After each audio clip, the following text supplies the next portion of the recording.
Hello दोस्तों, आपका इस सर्वोदय चैनल में स्वागत है। आज 22 आज आपका जो है 16 नवंबर है। आज 16 नवंबर है। आज के जो इम्पोर्टेंट न्यूज होंगे वो पीटी, मेंस और इंटरव्यू, तीनों स्तर पे जो हमारे इम्पोर्टेंट न्यूज हैं उसके बारे में आपको डिस्कस करूंगा।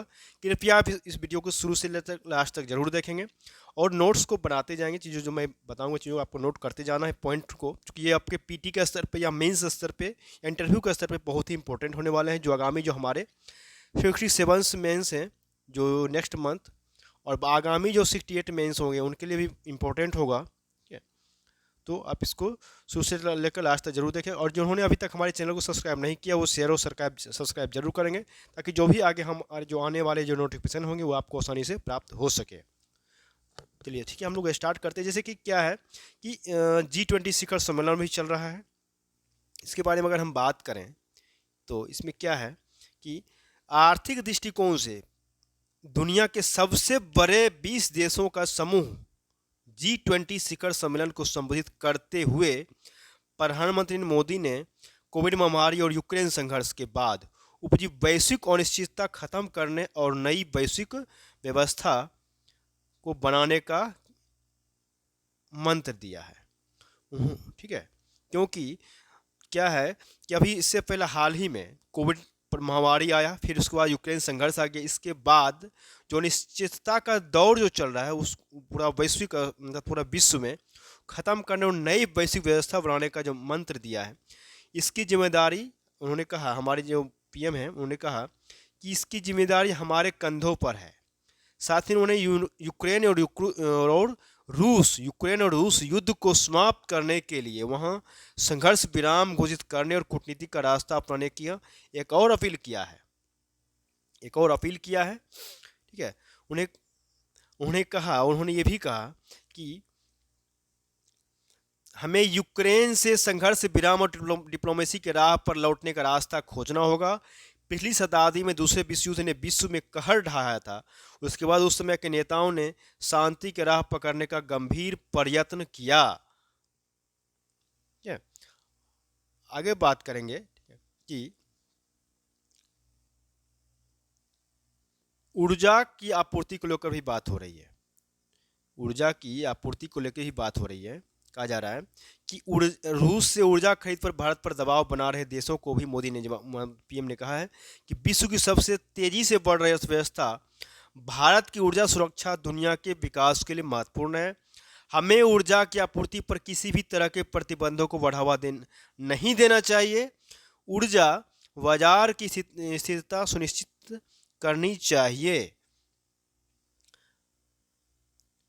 और मौजूदा खाद्य व खाद्यान्न संकट की तरफ भी भारतीय पीएम ने सभी देशों को आगाह किया है कि इस संदर्भ में उठ रही चुनौतियों के समाधान के लिए अभी से कदम उठाने होंगे और उर्वरक और खाद्यान्न की सप्लाई चेन बनाने के लिए आपसी सहमति भी बनानी होगी। उन्होंने प्राकृतिक तौर पर होने वाली खेती और मोटे अनाज की लोकप्रियता को बढ़ाने का आह्वान किया और कहा इसी से भुखमरी को दूर किया जा सकता है। ये हमारा IR का पोर्शन था, सेकेंड पेपर यूपीएससी का, बीपीएससी का ही फर्स्ट पेपर में।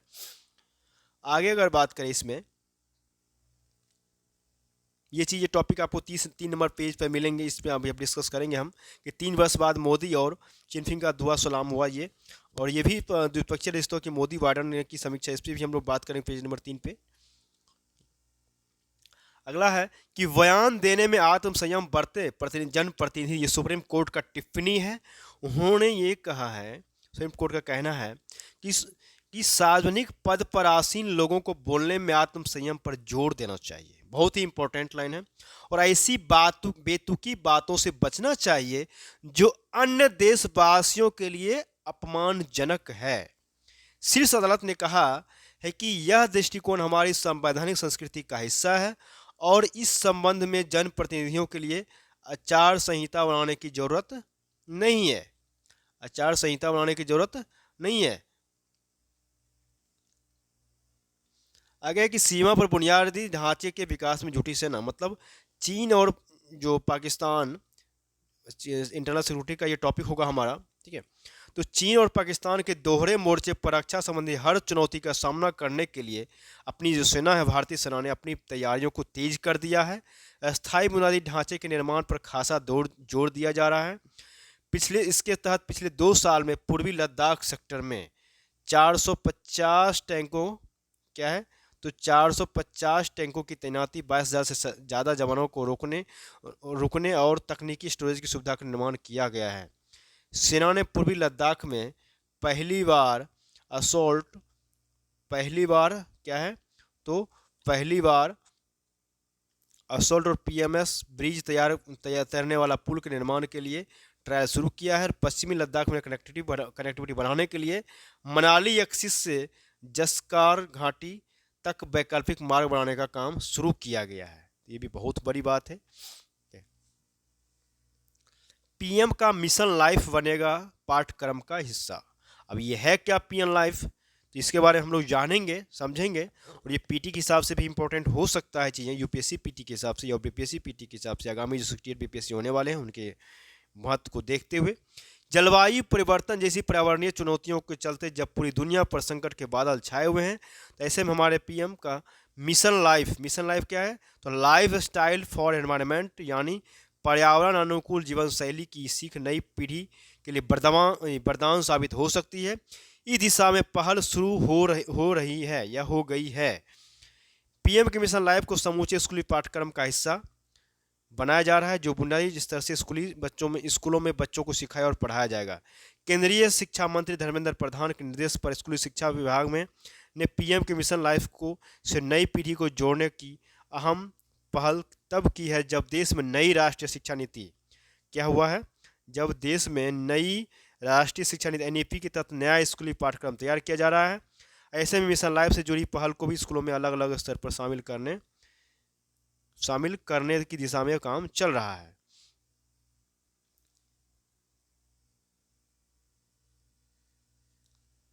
चलिए, आज की खाद्य किल्लत बनेगी कल का खाद्यान्न संकट, मोदी।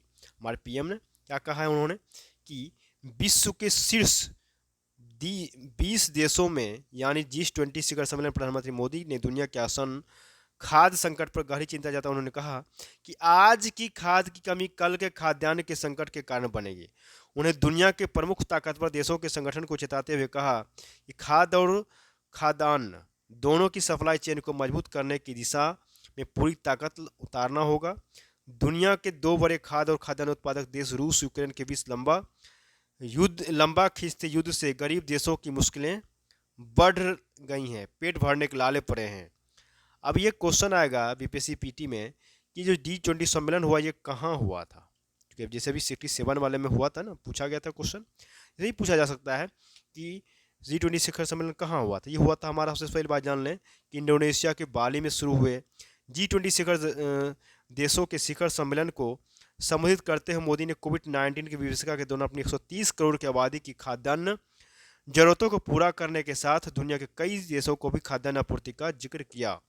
उन्हें कहा कि भारत में 80 करोड़ की आबादी को मार्च 2020 तक अब तक खाद्यान्न की मुफ्त आपूर्ति की जा रही है।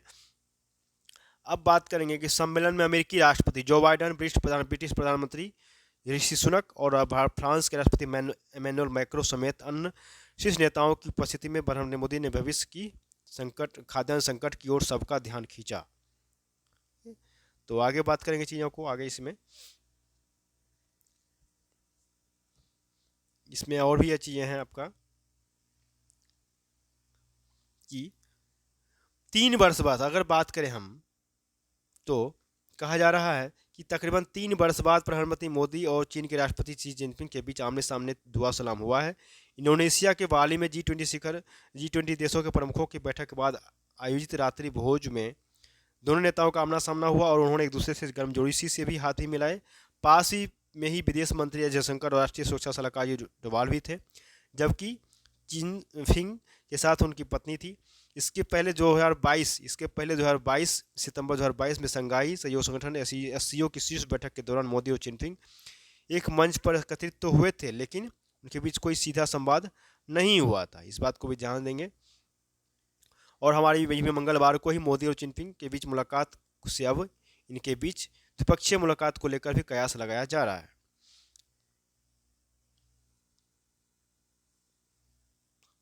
दोनों देशों के बीच रिश्तों पर पड़ी बर्फ पिघलने के संग मतलब सूत्रों में बताया गया है चिनफिंग और मोदी के बीच जिस गर्मजोशी से अभिवादन हुआ है वह दोनों देशों के रिश्ते पर पड़ी बर्फ के पिघलने का भी संकेत है। वर्ष 2014 से लेकर 20 के दौरान मोदी ने कम से कम 1.5 दर्जन बार चिनफिंग से मुलाकात की थी। इस मुलाकात के बाद क्या फिर से मोदी और चिनफिंग अनौपचारिक बैठकों का दौर शुरू कर सकते हैं? इस बारे में इस बारे में अगर बात करें तो पूछने पर सूत्रों का कहना है कि यह दोनों देशों के शीर्ष नेताओं का फैसला होगा। वैसे भी अमेरिका के राष्ट्रपति बाइडेन और ऑस्ट्रेलिया के पीएम एल्बनीज़ के बीच भी द्विपक्षीय बैठकें हुई हैं। अब है द्विपक्षीय रिश्तों की मोदी बाइडेन ने की समीक्षा। फिर यहाँ पे चर्चा में आ गया कि इंडोनेशिया के बाली में G20 शिखर G20 देशों के प्रमुखों की चल रही बैठक के दौरान सारी व्यस्तताओं के बावजूद भी प्रधानमंत्री मोदी और अमेरिका के राष्ट्रपति जो बाइडेन ने समय निकालकर न सिर्फ द्विपक्षीय बैठक की बल्कि दोनों देशों के बीच मौजूदा हर मुद्दे पर भी बात की। इससे पहले दोनों नेताओं ने के बीच मई 2022 में टोक्यो में द्विपक्षीय बैठक में हुई थी। विदेश मंत्रालय की तरफ से दी गई जानकारी के मुताबिक मोदी और बाइडेन की इस बैठक में अत्याधुनिक तकनीक, आर्टिफिशियल इंटेलिजेंस जैसे मुद्दों पर आपसी साझेदारी बढ़ाने पर खास तौर पर बातचीत हुई है। इन शीर्ष नेताओं से के बैठक से यह भी पता चलता है कि भारत किस तरह से रूस के अलावा अमेरिका के साथ भी लगातार उच्च स्तरीय संपर्क बनाए हुए है।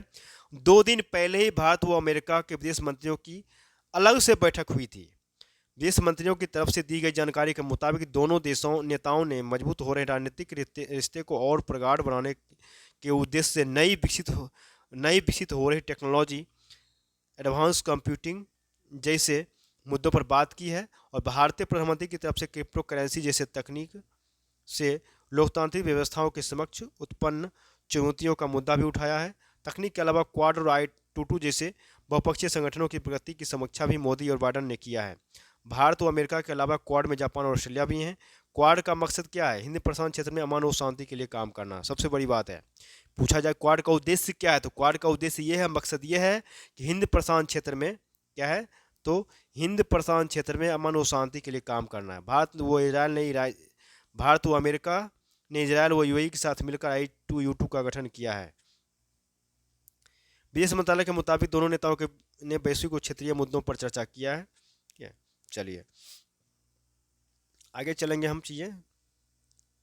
वोट के लिए सांसदों विधायकों के रिश्वत लेने के मामले में न्यायमित्र नियुक्ति, मतलब कहा जा रहा है कि संसद या ये पॉलिटिकल क्वेश्चन होगा यूपीएससी पेपर 2 और बीपीएससी पेपर 2 में संसद या विधानसभाओं में भाषण या वोट देने के लिए रिश्वत लेने पर आपराधिक विवरण से सांसदों या विधायकों को छूट हासिल होने के दावे पर की पड़ताल में सहायता के लिए सुप्रीम कोर्ट ने मंगलवार को वरिष्ठ अधिवक्ता PS पटवालिया से न्यायमित्र नियुक्त किया है।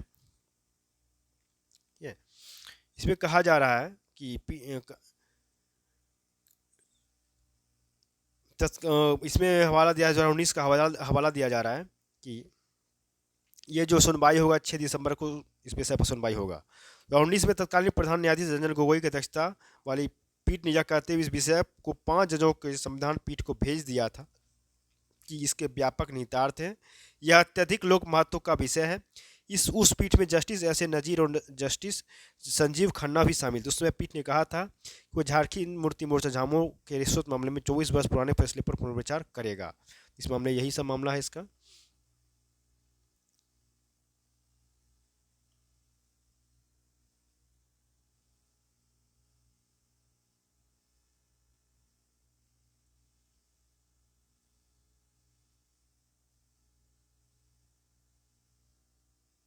चलिए आगे अगर हम जब बात करें कि जल संसाधनों के मोर्चे पर को मिली मजबूती, तो हमारे जो केंद्रीय जल शक्ति मंत्रालय द्वारा हाल ही में गतिशील भूजल संसाधन आकलन रिपोर्ट के अनुसार 2020 की तुलना में 2022 में देश में भूमिगत जल के पुनर्भरण रिचार्ज में 1.25 अरब घनमीटर की वृद्धि हुआ है।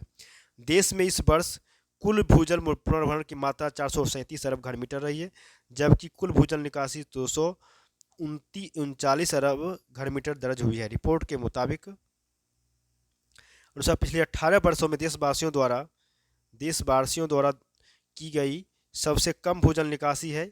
इस रिपोर्ट में देश में जल संसाधन के संरक्षण और प्रबंधन में संतोषजनक सुधार का संकेत मिलता है। देश में भूजल पुनर्भरण और उसकी निकासी में संतुलन की स्थिति खुद सुखद भविष्य की सूचक है। यह रिपोर्ट यही पुष्टि करती है कि देश में भूजल की सर्वाधिक इस्तेमाल सिंचाई में किया जाता है।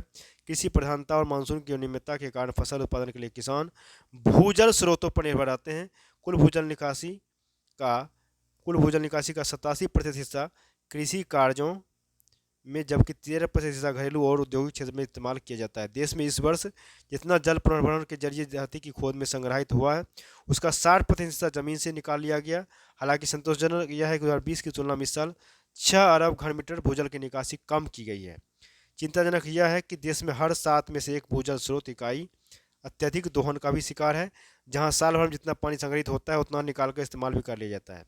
देश के उत्तर पश्चिम, पश्चिमी और दक्षिणी हिस्से में भूजल का सर्वाधिक क्या है, तो दोहन किया जाता है। आगे है भारत और रूस का द्विपक्षीय व्यापार नया ऊंचाई पर। तो अगर बात करें, बहुत अच्छा ये आर्टिकल है हमारा, आई आर सेक्शन का हमारा होगा, पेपर 2 यूपीएससी और बीपीएससी में पेपर 1 का। पेपर 1 में बीपीएससी में है कि भारत और रूस के बीच द्विपक्षीय व्यापार अब तक के अपने उच्चतम स्कोर $1822 करोड़ पर पहुंच गया है। वित्त वर्ष 2021 में दोनों देशों के बीच मात्र $814 करोड़ का व्यापार हुआ था, जो वित्त वर्ष 2021-22 में बढ़कर ये 1312 करोड़ पर पहुंच गया। इस वित्त वर्ष यानी 22-23 में दोनों देशों के बीच व्यापार में जो छलाया हुआ यूक्रेन में युद्ध छेड़ने के कारण रूस के ऊपर अमेरिका और यूरोपीय देशों द्वारा लगाए गए प्रतिबंध और रूस की ओर से भारत को रियायती देने पर पेट्रोलियम पदार्थ यानी कच्चा तेल देने की वजह से हुआ है। वर्ष 2020 में रूस भारत के व्यापारिक साझेदार के रूप में 25वें स्थान पर था, अब 7वें स्थान पर आ गया है। अमेरिका, चीन, यूएई क्या है, अमेरिका, चीन, यूएई, सऊदी अरब, इराक और न्यूसिया अभी भी भारत के व्यापारिक साझेदार के रूप में रूस के ऊपर हैं। कोविड के प्रारंभ होने से पूर्व भारत अपनी आवश्यकता का मात्र 2% कच्चा तेल ही रूस से खरीदता था, अब करीब 23% खरीद रहा है। यद्यपि द्विपक्षीय व्यापार भारी वृद्धि का लाभ दोनों देशों को हो रहा है, किंतु व्यापार संतुलन रूस के पक्ष में है। वैसे 1997 से लेकर अगर बात करें, वैसे 1997 से लेकर 2003 तक यह व्यापार संतुलन भारत के पक्ष में था, किंतु उसके बाद से यह रूस के पक्ष में होने लगा है। इससे वित्त वर्ष में अब तक भारत ने रूस को मात्र 99 करोड़ का माल निर्यात किया है, जबकि रूस से 1723 करोड़ डॉलर का आयात किया है। यह वृद्धि रूस से कच्चे तेल और उर्वरकों के आयात में भारी वृद्धि कारण ही हुआ है। अब दोनों देश आपसी व्यापार रूबल के माध्यम से करने के लिए राजी हो गए हैं। हालांकि अभी भुगतान डॉलर में ही हो रहा है। जुलाई 2022 में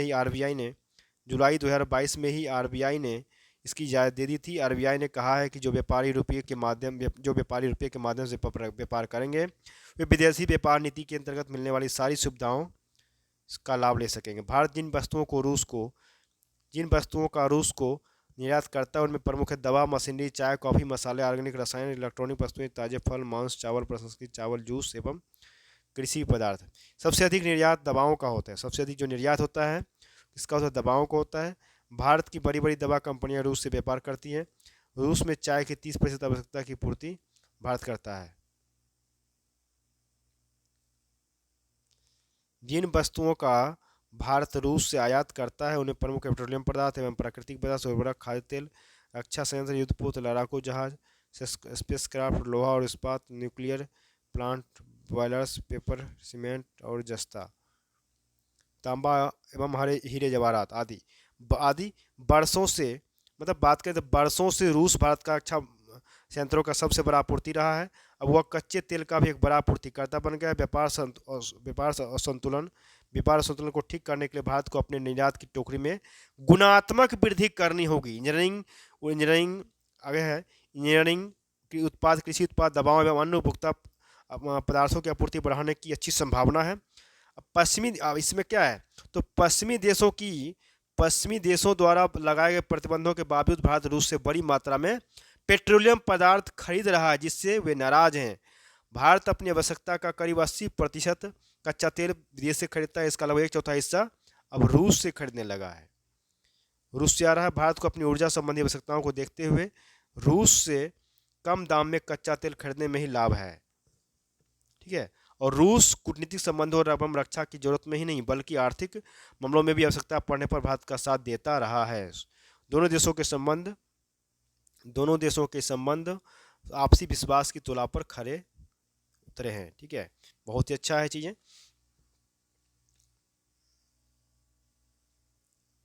अगर बात करें कि दोनों देशों के चैम्बर ऑफ कॉमर्स भी आपस में व्यापारिक संबंधों पर बराबर चर्चा करते रहते हैं। सेंट पीटर्सबर्ग इकोनॉमिक फोरम के साथ भारतीय उद्योग परिसंघ सीआईआई के एक एमओयू साइन हुआ है। Federation of India chambers of commerce महिला उद्यमियों का एक प्रतिनिधिमंडल रूस भेजा था। कई राज्यों ने भी रूस के विभिन्न क्षेत्रीय संगठनों के साथ एमओयू पर साइन किए हैं। इनमें गुजरात, गोवा, हरियाणा और उत्तर प्रदेश शामिल। नीति आयोग और रूस के सुदूर पूर्व एवं आर्कटिक क्षेत्रों में फेडरेशन के बीच आर्थिक संबंधों पर वार्ता भी हुआ है। अगर बात करें कि जो रुपया रूबल के माध्यम से व्यापार में सहायक होंगे, यह व्यवस्था डॉलर के विकल्प के रूप में भी देखी जा रही है। इसका सफल प्रयोग अनेक देशों के साथ रुपये में व्यापार को बढ़ावा देगा जो डॉलर की कमी से जूझ रहे हैं। बहुत ही अच्छा ये चीज़ था, आर्टिकल था। अब अर्थतंत्र को गति देते बंग। अगर बात करें इसके बारे में कि आज आज यूक्रेन और रूस के बीच चल रहे युद्ध के कारण ईंधन और कई उत्पादों की वैश्विक स्तर पर किल्लत हो गई है। विकसित देशों में भी महंगाई चरम पर पहुंच गई है। इसके बावजूद भारतीय अर्थव्यवस्था मजबूत बनी हुई है क्योंकि हमारे बैंकिंग तंत्र मजबूत हो रहे हैं। भारत भारत ने विगत वर्षों में न सिर्फ कोविड जैसी खतरनाक बीमारी पर जल्द काबू पाने का सफलता पाया बल्कि केंद्र सरकार, भारतीय रिजर्व बैंक और वाणिज्यिक बैंक समय अनुसार सही कदम उठाकर अर्थव्यवस्था को फिर से पटरी पर लाने में सफल रहे। कई वितरण कर्ज वितरण में तेज वृद्धि। सभी वाणिज्यिक बैंकों में आंकड़ों के अनुसार 21 अक्टूबर को समाप्त हुए पखवाड़े में कर्ज की वृद्धि दर 17.9% रही जो 9 वर्षों का उच्चतम स्तर है। इस अवधि में राशि में वितरित ऋण 129 लाख करोड़ रुपए के आंकड़े को पार कर गया। ऋण वृद्धि आयोग, सेवा, व्यक्तिगत आदि महत्वपूर्ण क्षेत्रों में दर्ज की गई है। व्यक्तिगत और सभी सेक्टर में 20% की ऋण वृद्धि हुई दर्ज की गई है। उद्योग क्षेत्र में भी 12.6% की मजबूत ऋण वृद्धि दर्ज की गई है जबकि पिछले साल समान अवधि में इस क्षेत्र में 1.7% की मामूली ऋण वृद्धि दर्ज की गई थी। इसको पढ़ लेंगे आगे चीजें। आगे ई कचरे से निपटने के लिए उपाय, ये भी हमारा जो है बहुत ही इंपॉर्टेंट टॉपिक होने वाला है हमारा कि ग्लोबल ई कचरे से जो निपटने के जो उपाय हैं इसके बारे में अगर हम बात करें तो इसको आप पढ़ भी सकते हैं। बहुत ही अच्छे हैं ये टॉपिक है ये कि हमारी रोज़मर्रा की ज़िंदगी जैसे इलेक्ट्रिक एवं इलेक्ट्रॉनिक सेवाओं पर निर्भरता बढ़ी है उसी अनुपात में इलेक्ट्रॉनिक कचरे यानी ई वेस्ट का अंबार भी बढ़ता जा रहा है। ऐसी इलेक्ट्रॉनिक वस्तुएं जो उत्पादकता खत्म होने तथा अथवा तकनीकी खराबी की वजह से उपयोग में नहीं लाई जाती है ई कचरे का रूप ले लेती है। देश में ई कचरे का प्रबंधन स्वच्छ भारत स्मार्ट सिटी और डिजिटल अभियान का अहम हिस्सा है। संयुक्त राष्ट्र द्वारा जारी ग्लोबल ई वेस्ट मॉनिटर और 20 रिपोर्ट में मुताबिक 2019 में दुनिया में लगभग 5.36 करोड़ मीट्रिक टन ई कचरा निकला है। इस दशक के अंत तक यह 7.4 करोड़ मीट्रिक टन हो जाएगा। देश में अगर बात करें हम देश में ई वेस्ट प्रबंधन पर कई मोर्चों पर काम करना होगा। सर्कुलर इकोनॉमी का पहला उद्देश्य यह है कि संसाधनों के टिकाऊ उत्पादन में खपत से है लोगों को वस्तुओं के इस्तेमाल के प्रति संवेदनशील बनाना होगा। ई कचरे प्रबंधन, निस्तारण और पूरी प्रक्रिया में कचरे का कलेक्शन में रिसाइकलिंग और री मैन्युफैक्चरिंग अहम हिस्सा है। इसके लिए सार्वजनिक एवं निजी क्षेत्र को संयुक्त रूप से इंफ्रास्ट्रक्चर खड़ा करना होगा।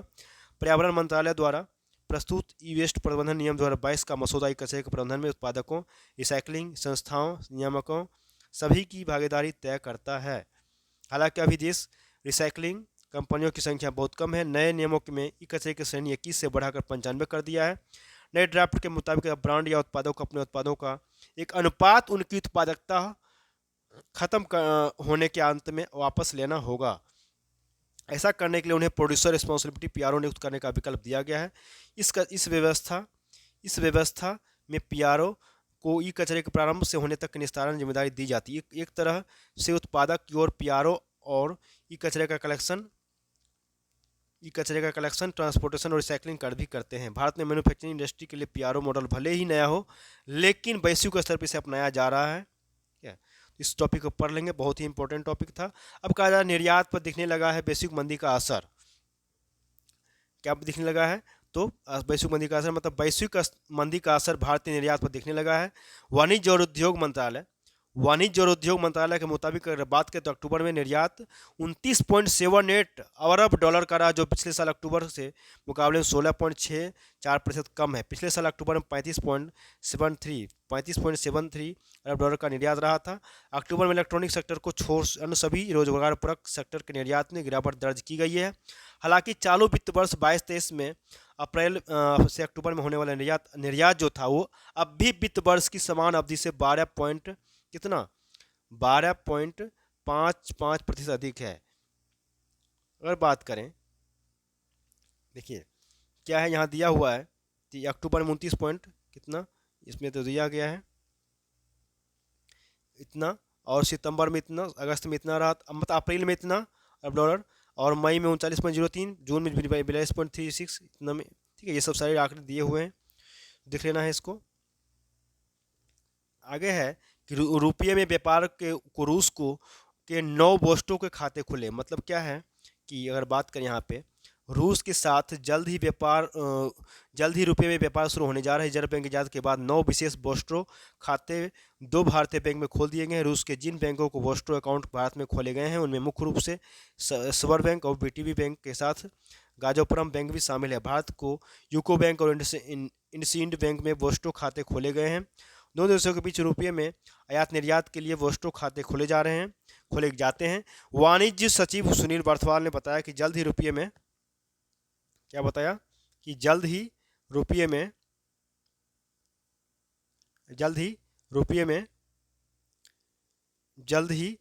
व्यापार शुरू हो जाएगा, लेकिन इसके लिए दोनों देशों के बीच व्यापार संतुलन भी होने की आवश्यकता है।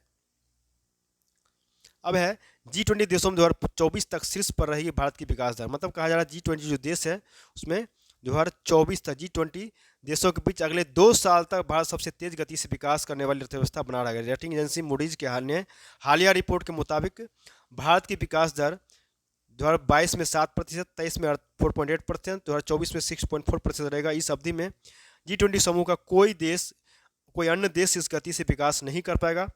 अगर बात करें तो वैश्विक चुनौतियों को देखते हुए मूडीज ने अपने हालिया अनुमान में तमाम देशों के विकास दर को कम किया है। इन सब के बावजूद भारत सबसे तेज गति से विकास करने वाला देश बना हुआ है। रिपोर्ट के मुताबिक 2023 में G20 देशों में विकास दर सिर्फ 1.3% रहेगी, जबकि पहले यह विकास दर 2.1% रहने का अनुमान लगाया गया था।